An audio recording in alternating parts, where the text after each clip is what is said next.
Rendez à César ce qui est à César, et à Dieu ce qui est à Dieu. Commentaire de l'Évangile selon saint Matthieu, chapitre 22, versets 15 à 21. Frères et sœurs, voici une des formules de Jésus les plus connues et qui est passée dans la sagesse populaire et dans le langage politique. Il faut pourtant ne pas se leurrer, car cette formule « à César ce qui est à César et à Dieu ce qui est à Dieu », cette formule n'a pas pour finalité première de déterminer une limite de séparation entre le temporel et le spirituel, et encore moins de faire l'apologie de ceux qui veulent isoler le religieux dans le strict enclos de la vie privée. Pour comprendre cette célèbre formule, remettons-la dans son contexte de l'époque. Les détracteurs de Jésus ont des intentions malhonnêtes, car ils ne cherchent pas la vérité. Ce qui leur importe, c'est de prendre Jésus en faute. En effet, persuadés par leur stratégie, les pharisiens pensent que Jésus sera pris au piège, quoi qu'ils disent.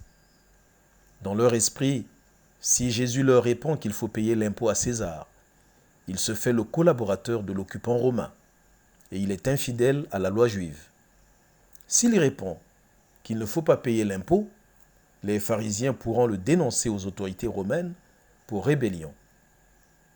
Cependant, cette ruse, c'est bien sans compter sur le génie du Fils de l'homme, car Jésus leur demande de lui remettre une pièce de denier romain, et par une phrase, il renvoie ses interlocuteurs à eux-mêmes.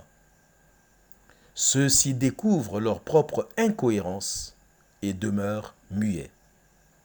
En effet, les pharisiens acceptaient la monnaie romaine, puisqu'ils en ont sur eux pour la montrer à Jésus. Ils entrent dans le jeu économique dirigé par l'occupant. Ils en acceptent donc la souveraineté.